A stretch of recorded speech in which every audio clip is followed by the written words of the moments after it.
I cannot tell you how many times he's gone on record and says there's two songs in particular by him, if that's okay. But like the one that I really want to focus on, that he is actually, I think, if I'm not mistaken, he's only played maybe once in his whole career, if I'm not mistaken. And it was a #1 hit for him. Is it Tell Her About It? Yeah, he hates Tell Her About It. I actually really like that. Really? Hates. I never knew this. But The then again, song. I've never heard a live performance of Tell Her About It, now that you mentioned it. That's why. I'm going to just, while we're talking about it, I just want to say it was a #1 hit song on the Billboard Hot 100 in 1983, maybe early 84. But yeah, and he hates this song. There is, it's funny. He even plays. Okay, so he's played it during sound check, and when he was touring doing his residency in Madison Square Garden, stuff like that. Mm-hmm. He would play it, and people obviously would know what it is because it was a huge hit. It was a #1 hit. If you have a #1 record, you're going to be played forever on radio. Yeah. Period. End of discussion. But the fact that he has never played it maybe once at a sound check, but he has debuted it once in a sound check. He's got a record and said this. He said that this song, he purposely has never played it because he is just not a fan of it. He hates it. He's also gone on record too. I'm just saying this as a side note.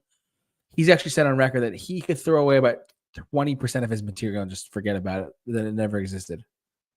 Like, this is like, to Tell Her About It is one of those songs where it's like I hate this song. He never will play it ever. And it's funny, I'm going back to the sound check story. He's played it at sound check, and they're like, "Yeah, should we do this?" And he's like, "I don't want to do it. It sucks." He said it. He's like, "I hate this song as a #1 hit song. He'll never play it live. He'll go to the grave and never play it." Damn. Which is kind of hardcore to think about, because he'll be like, "Yeah, I know that song. It was #1 hit, but I'm never gonna play it." I mean, he probably never. Was that song released as a single? Yes. Okay, never mind. It was released. No, it wasn't it on the Innocent Man album. It was. Let me go back to the Wikipedia page for a second as I pull it up here. It says it was a single from. Which came first, the album or the single? It was, so the album was released on August. Oh no, oh my god. Tell Her About It was the lead single on July 17th, 1983, where the album came out August 8th, 1983. This was the lead single of the album. Oh. So you want to talk about, like, do you know what I'm sensing out of this? Hatred? What do you got? I'm sensing the record label wanted one more song for the album. I don't know, man. I mean, you know the story. It's a tale as old as time. Tell me, what do you got? The record label wants one more song for the album, just to fill it out. It can be some fluffy nonsense. So the artist spends the least amount of time on it, and then it becomes the lead single, and it becomes the whole identity for that period of time. Mm-hmm. It happened with Warrant, with Cherry Pie. Yeah, you're right. And it sounds like it happened right here with Billy Joel. Yeah, it's crazy. I'm actually looking at the it actually says on the Wikipedia page, Joel performed the song fairly regularly after its release for only a few years in the tours to support the Innocent Man album, which the album came off of. But the song, however, dropped from the tour afterwards. It has not been performed live since 1984, making it one of the very few major hits across his career that he no longer plays at concerts.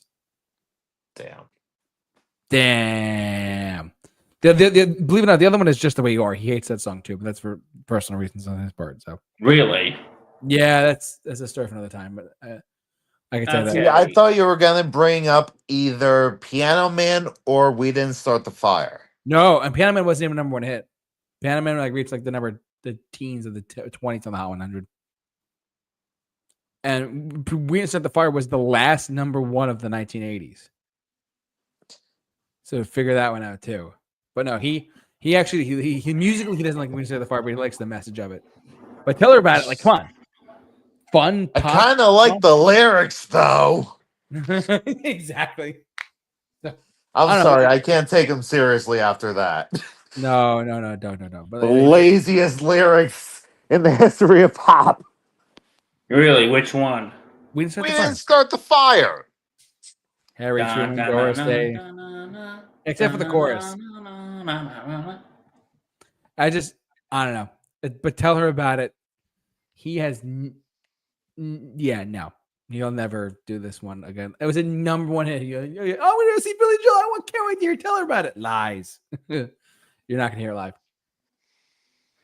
You'll never Quote hear the Thompson twins. Lies, lies, lies, lies. Exactly. Or the Thompson twins. Or even, or like Promises by Naked Eyes. For those who know that, good for you. But, yeah. Anyways. But yeah, my first pick is Billy Joel's Tell Her About It. A song that he hates for whatever reason. I mean, he really didn't go into too much detail, but he just knows that it's not his favorite and he's not a fan of it. So there's that. So, all right. All right. Wait. Is the hate warranted, though? Is the hate warranted for this song? Is it justified? Here's the thing. I need to know more about his reasonings. If he just says, "Oh, I think it sucks," then why'd you write it? Well, But he probably didn't think it if was this really well. was like we are suggesting here, that it could be an example of the record label demanding another single out of Billy Joel, which can be likely, Mhm. then yes, I do think it's warranted. I think it's warranted, but that's me personally. It was like a worldwide hit too. I'm looking at the Wikipedia page for 1983, and it's like, yeah, that's a big hit. Nope. That shows you he doesn't care either. He's just like, yeah, I don't care. It could be number one hit, and I won't care. He said himself, he said there was a reason why he hasn't forgiven himself for not being Beethoven, and because Beethoven was critical. He was trying to be critical of his music too. He was trying to be like, look, I know I could do better than this, and he, to be honest, he did. With his last two albums are really good, but that's a conversation for another time too. So, but yeah. So I don't know. Is the hate justified though? What do you think? I'm gonna say now. I think it just depends on his reasoning. Yeah, I can't really find his reasoning. Let me just Google this. Why does Billy Joel hate? Wash. Why don't we just move right along? Yeah, good. All right, now this is going to a band I absolutely think is the most overrated band ever. And you know what I'm talking about. Nirvana? Yeah. Kurt Cobain. Oh, yeah, go ahead. Did not like Smells Like Teen Spirit. Yes, I knew about this. We did know about this, yeah. Yeah, he did not like Smells Like Teen Spirit. And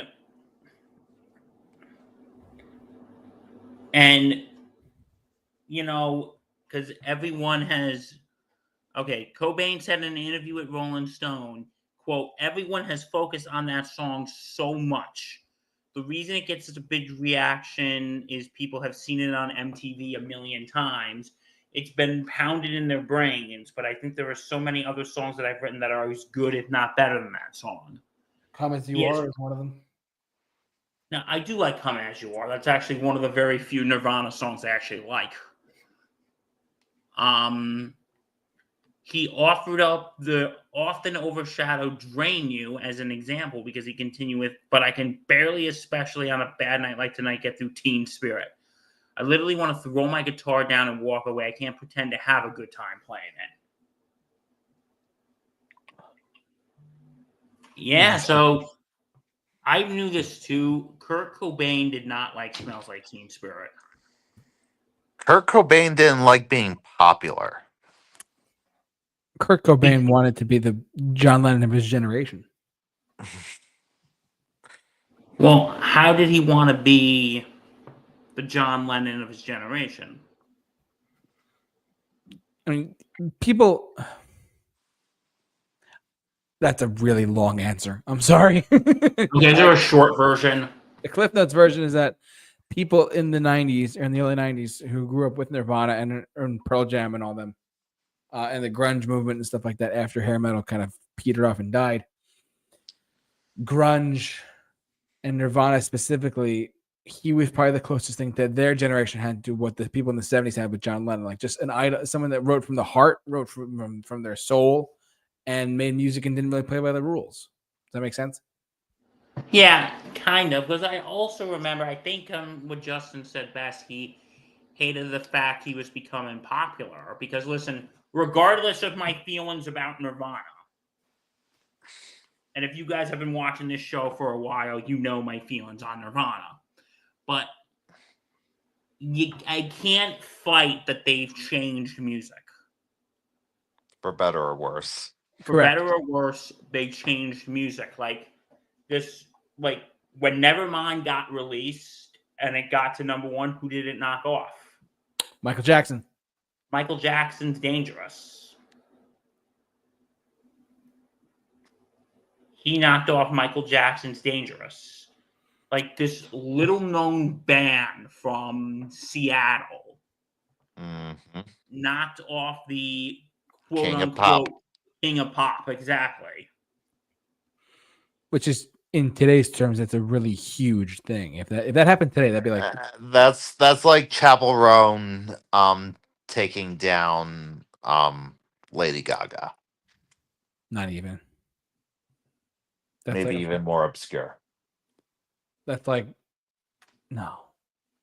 But like, here's the thing. Yeah. And because I think he hated that he was getting popular, because I remember watching a documentary years ago, and he had once said that his biggest fears is that yuppies and BMWs were going to be driving around playing his music.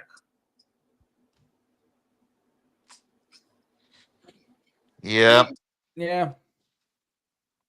Nirvana just speaks to certain people, even though they broke up 30 years ago, because he died, which is very sad and tragic. Now, listen, as much as I'm not a fan of Nirvana, what happened? He died was absolutely tragic. It was awful. He was, like I said, it wouldn't happen. Like people were like, "Oh my god, this is." People said the best band fell apart after just making a couple records, like 2 or 3 records. Put it that way. But yeah, I think the best way to sort of view it is if you look at Nirvana's Unplugged performance, where they performed hardly any of their songs. Oh yeah, they did not play the hits. You can kind of understand, okay, these guys don't want to be known for only those few songs. And lo and behold, some of the songs from that performance ended up being part of their regular discography too. Like their cover of The Man Who Knew It All by David Bowie. The Man Who Sold the World. Man Who Sold the World. And the Lead Belly song. What was that? There was a song written by Lead Belly, like a blues, traditional blues. Where do you sleep at night? Yeah, Where Do You Sleep Tonight? Exactly. And also the song, what is it? No Apologies. All Apologies. Yeah, that was off of In Utero, but yeah. Wow, Bill, you really aren't a Nirvana fan. That's okay. Hey, like you are. I like them. You can't deny they changed music, though. I mean, Michael No, Jackson I'm being knocked off is not kind of like a denying big that. deal. They've changed music. Like, listen, I may not be a big fan of them, but I'm not going to sit here and live in my own little bubble of ignorance and go, no, they're horrible. They did nothing for music. Let's go on. Yeah, no way. I mean, like, No, I will admit that for better or worse, they changed music. absolutely. They actually did a whole And new. our very dear friend Vinny doesn't like grunge. Yeah, except for Pearl Jam. Because grunge killed hair metal. Oh, Yeah. bro. Justin's not a hair metal fan, I take it. I don't care. Music is music. I'll like what I'll like. There you go. See, But my response to that, and too bad Vinny couldn't be here tonight, but my response is different types of music come and go. yes, it comes in phases. Different types of music die. Yeah. Like, am I gonna hate on New Wave for killing disco? No. Are you? No. Or punk rock taking over disco. How about that? Ramones over the Bee Gees. There you go. See, same time period, just one was more dominant. So we're going off on tangents, but ultimately, is Nirvana "Smells Like Teen Spirit" the hate justified or no? For him, I can kind of understand, but But at the same time, Kurt Cobain needed a lot of help. A lot. He couldn't handle fame. I mean, no one. Dave Grohl has gone on record and said no one really can handle that much success and fame. He gets worried for people like Ed Sheeran just blows up overnight. He gets worried about him. He does because Dave lived. But you know what? It really depends on how you handle fame. Yeah, you could be good with it, but it could also destroy you. And I think Kurt Cobain let it destroy him in the worst way possible. And not in the way that he let it go to his head, but the way that It let it literally consume him. Yeah, he did what he did. So, yeah, that is my pick. Okay, Justin, over to you. Wow. That got dark fast. Yeah, you want to do something to lighten the mood? Yeah, go ahead. How Justin. about some shiny, happy people? Shiny, happy people. No, Yeah, seriously. No, Michael Stipes hates this song. I actually told Michael Stipe that when I saw him. That's the story from the time. Wait, you have some intel on this? So, all right, I can I let you finish after I tell my really brief story? Go ahead. Okay, I want to hear this. Okay, so it was 2019 at the same show that Elton John and Bill and I saw at Elton John show. I'm not saying who this person is in my life because we're on YouTube and on air and stuff. A relative of mine got tickets to the show, and because she is Elton John's secretary, I'm not saying who in relation to who this person is. Oh my god! So you're like screaming your head off. No, but okay. Long story short, we're in the VIP lounge in Madison Square Garden. I got to meet Elton John. This is all true story. Got to meet Elton John's band, Nigel Olsson, his percussionist, Ray Cooper, all of them, all the guys in the band. And who walks in the VIP lounge, Justin, is Michael Stipe from REM. And he is like right behind me the whole time. And I'm like, fuck. And you had the balls to mention shiny, happy people to him. No, actually, the moral of the story is that I just wanted to mention this story because number one, it's Michael Stipe and I love REM.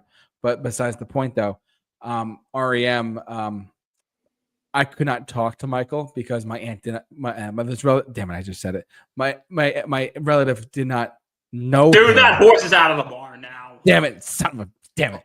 My aunt did not know who Michael Stipe was. She's never talked to him. So she said to me, "Don't talk to him. I don't know him, and he's very, very smart."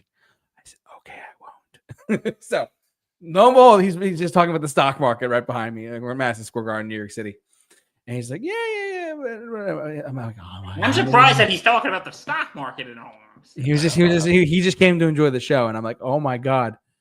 I'm like, listen, Aunt Veronica, Okay. Is right behind me. But I could not talk to him. I had to bring that up. But go on.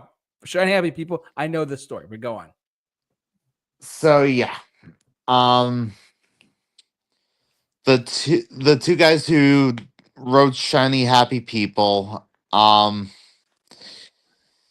they one of them didn't mind it, but Michael Stipes just really, and I mean really hated the song. They never performed it live. It was never on any of their compilation albums until after REM broke up. They actually did a rehearsal of it for SNL. But go on. And you know what? They also did a version of it for the Muppet Show. Furry Happy Monsters. But it's just, I've heard so many people hate on this song too. Like it's just like there's no, it feels like they were trying to write an ironic song, but it just didn't come across that way, and it Yeah. just came off as like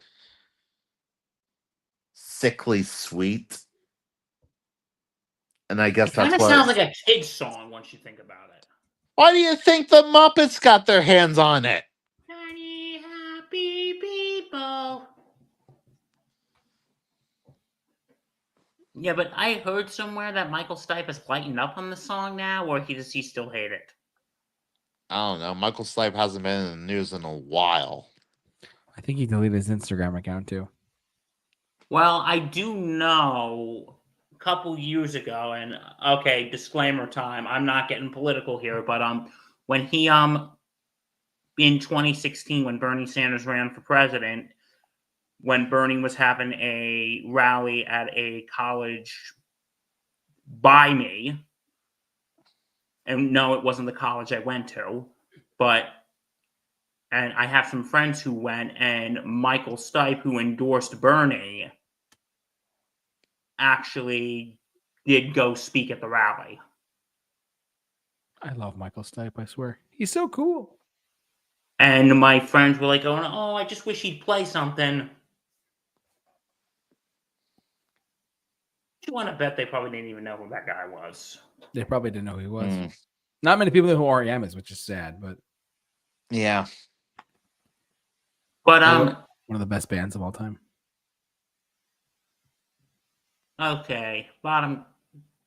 Justin, are we ready to ask the big question? Yeah. Let's ask if the hate is warranted. I can kind of see why.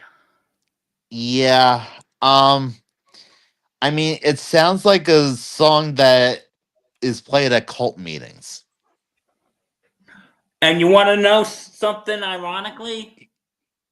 What's What? that? There was a documentary series on Amazon.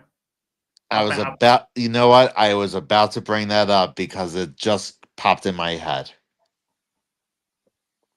About the IBLP, which is the organization that the Duggars were in. Yep.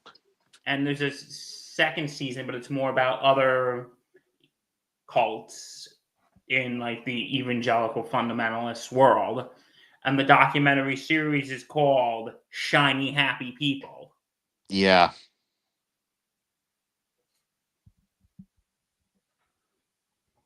So yeah, but what do you mean it sounds like a song that's played for cults? I mean, the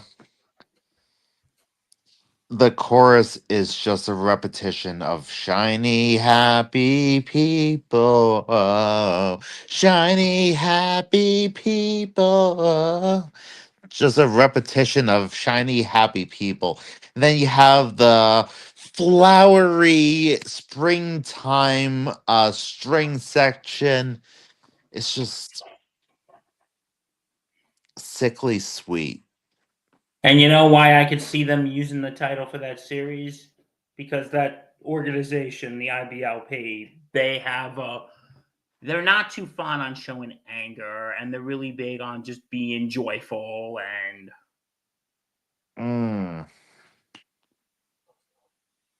so they're big on being joyful and not expressing negative feelings, which is very unhealthy, by the way. But I can kind of see why Michael Stipe hates this song. Hey, listen, I actually have a friend of mine who actually really likes this song. I think he says it's one of his favorite REM songs. And like, listen, if that guy's watching, dude, good for you. You see something in it that we don't. I love it. I can see why it gets hated on, but I still love it. You know why? This is not an REM. Because when I think of REM, I'm sorry, what were you saying, JT? No, go ahead. I cut you off. Because when I think of REM, I think of Losing My Religion or It's the End of the World as We Know It. I think of them as like a black comedy, if that makes sense. Yeah. Well, this is like... you know why I think the hate is justified, but for the right and wrong reasons? It's a song written for children. Think about it. I know he hates it, but think about it for a sec. It was a song written for children. And honestly, I think, to my knowledge, based on my love of REM, I believe it's still sung in elementary schools across the globe. I know I'm not discussing where I work, but I've heard that people did this in their classrooms too. Like growing up, whatever. So I don't know, just 2 weeks ago. But I see why it gets hated on though, because like, the cheesy campy really sucks. I can see why. I don't disagree with that point. I just see like here's another viewpoint on it. You know what I mean? It's written for kids, and we're adults, young adults doing the podcast. You gotta think of it from like a 5-year-old's point of view. They're like dancing to it, you know. I don't know. Just this is my tidbit, but yeah. So, whatever. I digress. Is it back over to Justin? Oh no, it's back over. No, it's back over to you. It's back over to me. All right. This is my second to last pick because I only have 3 artists that I want to go through and just pick out 3 in a song by each of them. But believe it or not, and some of you may or may not know who know me personally and know me for my love of this artist, of this distinguished artist on earth. It's not the music point of view, it's the lyrics point of view. I've heard on record from the lead singer of this group that Bono does not like the lyrics of Where the Streets Have No Name by U2. Wow. I am appalled by that because look, let me get on my soapbox for like a minute, okay? I won't go too long. But with Where the Streets Have No Name, it's a long song. It's like a 5-minute and 30-something second song. That opens up one of my favorite albums of all time, The Joshua Tree by U2. Now, that being said, 5 minutes and 37 seconds according to this year. It's a great song, musically speaking, and I see his point of view when he says this, but I don't get where Bono says lyrically it's just a sketch. He said it so beautifully at one point. He said, I love the music. Musically, it's great. It sounds sonically beautiful, but lyrically, it was just a sketch of what I was trying to do. I get it, but I don't at the same time. Like you have this, and it wasn't like a number 1 hit by it. It didn't reach the top 20 back in the late 80s. But because it's partly because they released it as like a 4-minute single, and back then you're not gonna really have a big hit like that's 4 minutes long. At the max, maybe 3.5. So, but musically speaking, it is fantastic. Lyrically, it is. I do see his points though. Like it is just a sketch. Like I want to run. I want to hide. I want to tear down the walls that hold me inside. I want to reach out and touch the flame where the streets have no name. Like it's almost like an invitation, almost like it's like you're telling a crowd, "Hey, we can go to that place right now. Do you want to go there?" Like in a figurative sense, do you want to go to that place? Because right now we can go there. That's pretty darn powerful, in my opinion. But yeah, it's just like it is one of those songs that the lyrics are powerful, but I see his points though. It kind of is an unfinished song lyrically speaking. That's just my opinion. But I don't, have you guys heard the song? Oh, Of yeah. course. Okay. So Bono has said on record that he does not like he's unhappy with the lyrics and how like some words rhyme. Like I want to run, I want to hide, I want to tear down the walls that hold me inside. I don't see how. I mean, he's also been a critical of his own accomplishments over the course of his life too. I just don't understand how like I don't know. He's just so like he is very critical of himself and his own work, but it's just at the same time like not for nothing. You created arguably speaking one of the greatest songs of all time. Objectively speaking, you created a masterpiece of an sonic architecture, and I get I see his points, but I don't know if I agree with him. That's why the good topic. I thought of this one. What do you guys think about it? I love the song. It's probably one of my favorite U2 songs. Oh Yeah, yeah, it's fantastic. It's my third favorite song of all time. Because you know what I think of when I think of this song? What's that? I think of when at the Super Bowl 36 halftime show. Oh, with 9/11 and stuff, yeah. Yeah, because he played Beautiful Day. They played Beautiful Day, and then they played this. And when I hear that song, I think of that because Justin has never seen this halftime show. Oh, but you gotta check it out, bud. When they're going in the interlude between Beautiful Day and Where the Streets Have No Name, they're pulling up like the names of all of those who lost their lives on 9/11, who were killed on 9/11, and then like during the song, like he changed the line to "I want to dance in the Louisiana rain." Yeah, because the Super Bowl was in New Orleans. Yeah, because the Saints were in the Super Bowl, and then and then at the end of the song, no one knew he had this. Oh, with he the took jacket. out his jacket stick, and there was an American flag stitched in there. That's a great halftime show. And of course, the post 9/11 crowd. Loved it. They went absolutely nuts. They sure did. Live on national TV. So, there you go. I don't know. I can see where I can see his point, but I don't know. I think to me sometimes I notice bad lyrics, but I don't let it bother me though. This is why I brought this one up because I just wasn't sure what your take on it was for you guys. You know what I mean? I don't know. He said it himself. He's like, I don't like the lyrics, but the music is great. And I'm like, I don't know. You know what I mean? What do you got, Justin? Sorry. I wouldn't call this hate then. I wouldn't really call this hate. So do I think he has a point there? Absolutely. I just wouldn't call this hate. Mm-hmm. Yeah, I don't know. I wouldn't call it hate either. I just maybe dislike, maybe like strong feelings against it. I don't think he hates it though. I mean, I don't know. You know what I mean? Dissatisfaction. Probably. Yeah. I mean, he's a complicated fella as it is, but I don't know. This is why I wanted to bring this one up for you guys. So I yield. Okay. Back over to Bill. Next. Okay. Ooh, which one do I pick? I only have one more, so if you guys want to take one more each, it's up to you. So, Justin, did you want to do one more each, or did you have more in stock? I have one more.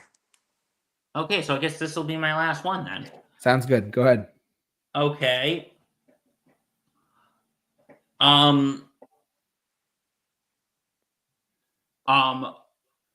Radiohead does not like Creep. I did not know that. Go into that. No, like I knew this. Oh, they hate that song. They tried to And sabotage the song. yeah, no, the famous, yeah, Justin's right. The famous guitar solo, the I wish I was special. Do do do do. So fucking special. Do do do do. But I'm a creep. Yeah. But I'm a creep. That was actually that famous guitar riff was actually made to sabotage that song. Yeah. Which is ironic because it makes the best part of the song come out. And on the website I'm looking at, if you're going to a Radiohead show and think you're going to finally hear Creep live, you better get a refund on that ticket. Yeah. I heard Creep live by the Foo Fighters. Because one time, I guess somebody yelled out, play at a show in Montreal. A fan yelled out, play Creep! And he said, F off, we're tired of it. So they hate this song. And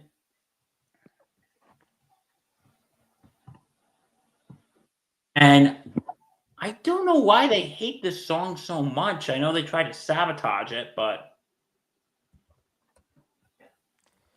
Because it was just popular fluff to them, I guess. I guess so. And Popular and fluff? not aligned with their more complex works like Paranoid Android and OK Computer. Yeah. is that the song is inescapable during their fledgling days of fame. We seem to be living out this is what Johnny Green would say, the same 4.5 minutes of our lives over and over again. It was incredibly stultifying. Just for the record, Creep has 2.3 billion streams on Spotify right now. Really? So 2.3 billion with a B as in banana is listening to Creep. So whether they like it or not, they're probably not going to play it, but still. So. Yeah, but 2.3, that's a big number. But you know what? Again, it brings back to the point we made earlier. Like with that, it's like, again, a lot of the artists, even though they hate the song and they still play it, I can respect that because they're like, hey, we might hate the song, but the fans love it. So you know what? Let's just hold our nose and play it because we love the fans. But again, I might sound like an asshole, but the artists who hate the song, and again, like I think what he did when he said "F off, we're tired of it," like, come on, that's not. That's a little much. That's a little much. But again, I'm sorry, we're paying to see you. We're paying to hear that song. We like the song. Yeah. I might sound like a male version of a Karen right now, but at the end of the day, it's like, hey, we're here to hear you play what we want to hear, and this song is popular, so we kind of want to hear it. Yeah, absolutely. If they just walk off and say, yeah, we're not playing that song, good night. Okay, fine, whatever. But telling your audience member, telling your fan to F off, like, come on, that's not cool. Nope. That's not cool. Yeah, so Radiohead hates Creep. All right, Justin, over to you. Last one, buddy. Go ahead. Okay, so I think I have to go with the ultimate example. And I kind of already brought it up, but this is my official entry on this. And this is Warrant's Cherry Pie.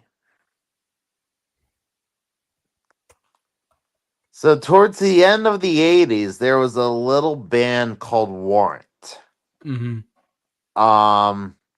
They had a record label. They're putting out an album. It's pretty much done. Then the record label calls.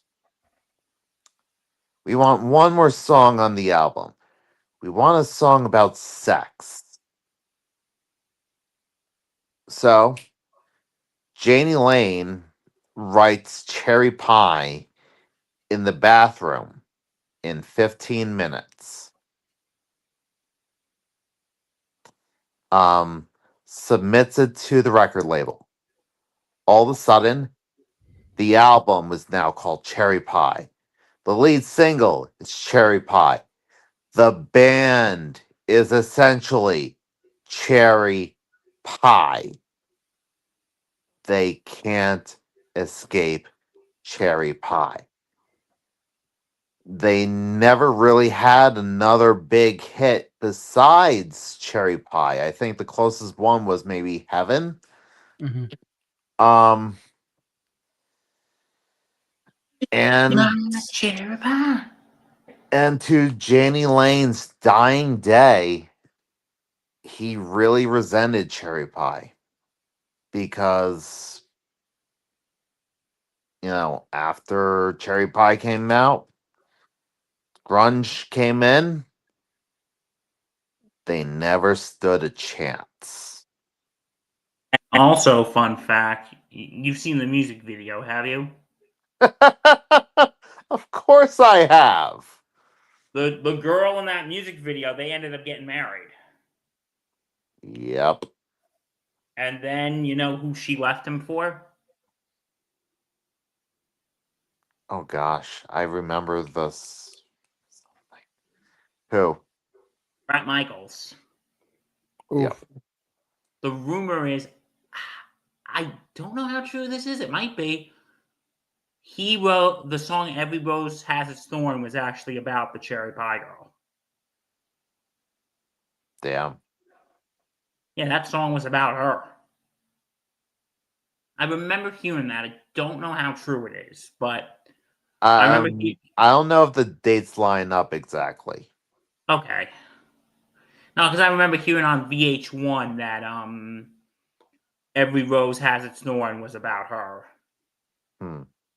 but I could be wrong. Um,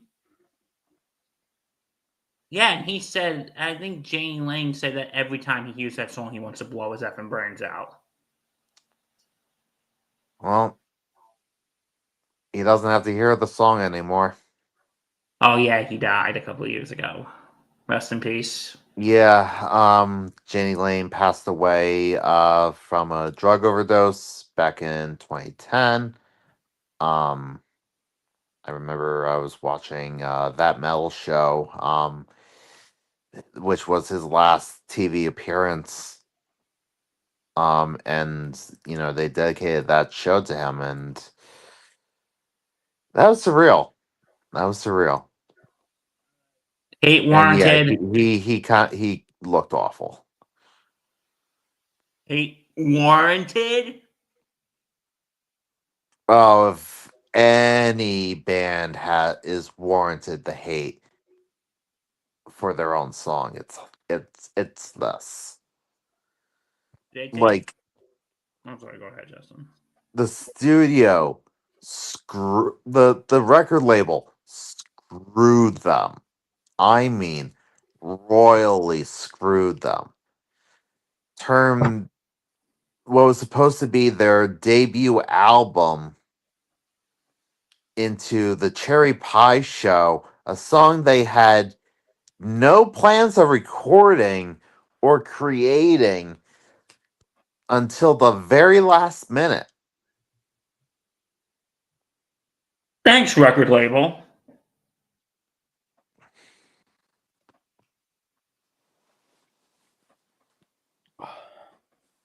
Yeah. Crazy. Crazy stuff. Mm-hmm. Alrighty. My turn, and then we're gonna wrap it up. Yep. Yeah, actually, you know what? I'm going to say this. If you don't pick the song that I'm thinking, I'm going to cover that. Then we can wrap up. Sound good? Sure, yeah. Okay. I don't think you're thinking what I'm thinking of, but we'll see about that. So there I was in 2018 at a concert. Well, what else is new? But I did see a band that is no longer active, except that they are doing 2 shows as a comeback later this year in Vegas, part of the When We Were Young festival with tons of other headliners like Blink-182, Sum 41, all those other artists. And the lead singer of Panic at the Disco, Brendan Urie, does not, and I mean hates, I Write Sins Not Tragedies. You guys ever heard about this? I have. No, I know the song, but I didn't know he hated it. When I saw him, I only saw them live once, but I will say that the lead singer, Brendan Urie, does not like this song at all. In fact, when I saw them live in 2018, he said, oh, he started the start of the song with the opening opening words to the lyrics, and then let the crowd sing the rest of it. He is not a fan of this song whatsoever. He does not like the song at all, to my understanding. And it's his biggest, outside of High Hopes in 2018. It was probably his biggest, what put them on the map as a band. Yeah. He has gone on record several times like, I don't like that song. It's been played to death. I don't even like singing it anymore, and yet I have to sing it because I put it towards the end of the set, blah blah. Because I know it's coming up, but I really don't want to play it.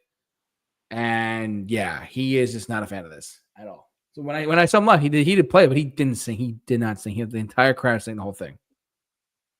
So figure that one out. But I don't know. He just does not like this song. Personally, as a fan of the band who saw them live, I don't even like this song that much.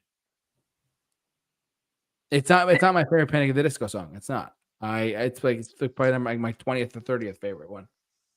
I'm just not a fan of it at all. Like because partly when it's because it's been played to death, but also because I don't like the music in it. It's a do do do do do do do do do. It's so. I remember when I heard that, I remember thinking that song was kind of creepy. It was creepy, a little weird, but no, he's just not a fan of this at all. He hates. He just doesn't like it. He's not a fan of it at all. So, anyways, have you guys ever heard this? I know Bill has this comment. Just, you ever heard this? I know the song, but I didn't know they hated it that much. Yeah. It's an okay song. I'm not crazy about it, but like, yeah, me too. No real strong feelings about it. Either way. Like their first album was like, plug for our other podcast career retrospectives.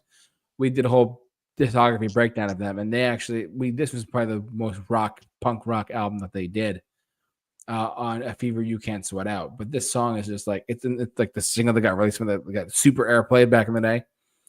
And then they made their follow-up album, which was called Pretty Odd, which, for the spoilers, was one of the biggest transitions you could ever hear in music. It's like they literally did like pop punk to the Beatles, the Kinks, and the Rolling Stones. It's kind of crazy. The transition is nuts. But yeah, he's not a fan of this album whatsoever. So, the song. So, yeah. Anyways, that is my last pick for the night. Bill, you had one more or no? Yeah, you know what? Because I thought one of you was going to pick this one. But I must say I'm severely disappointed in both of you. Oh, wow. Okay. You know, there is a certain song that has basically become a classic rock staple. And some people call it rock's Mona Lisa. You know, because it's about a lady who's sure all that glitter is gold. What about Stairway to Heaven? Yeah, Robert Plant hates the song. Yeah. I was thinking about the song, but then I thought about Shiny Happy People. I knew about this before, but you can go. The stage is yours. Okay. Well, Plant. Okay, Jimmy Page actually really likes the song, and he said, "I'd break out in hives if I have to sing that song every show." I don't know why he. Hold on, because didn't he say, Justin, it's a wedding song? Yeah. Robert Plant said that. Yeah. And I think it's weird because that song is like Oh, it says right here that he does not hate Stairway, but rather feels a disconnect with its lyrics in the era it was written. He admires the song's musical construction, but finds the lyrics abstract and dated. That's most of your discography. Literally. Hey, when most people think of Zeppelin, who do they think of? What do they think of? Stairway. Despite the admiration for this song, he stated that he's not wedded to its legacy and prefers to focus on his own musical journey.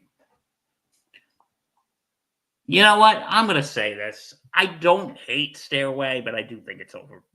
I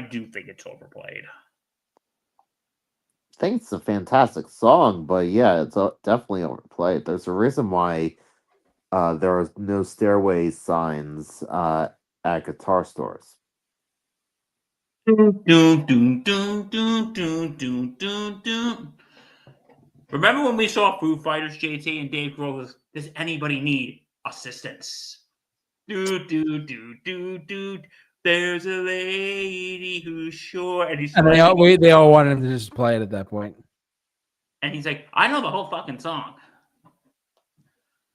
And then when he was going to play, I think it was right before Learning to Fly, he's like, hey, guys, I didn't finish Stairway. Oh, yeah, that's right. You want me to finish it? And like, okay, I'm just kidding. Here's Learning to Fly. Yeah. Because there was a crowd emergency going on at the show. So. And it's funny. You want to know something interesting about Stairway to Heaven? Sure. I have two things. I have not listened to the song in probably literally about 4 or 5 years, maybe 6 years. And I can still hear it in my head. I still hear it. I still hear it in my head. And you want to know a second crazy fact about it? Aside from Robert Plant hating it, what?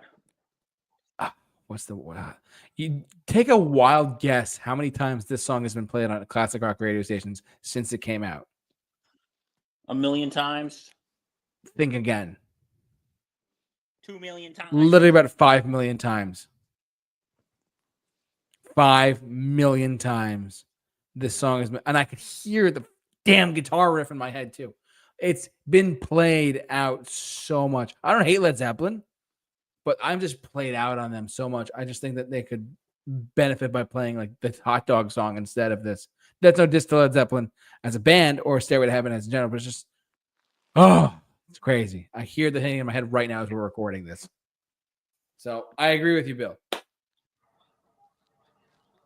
Okay, well, I guess in the words of Vinny's favorite band, Imagine Dragons, there's nothing left to say now.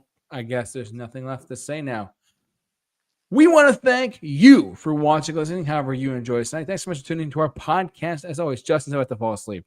I really am. He really is. We're going to wrap this up in a second.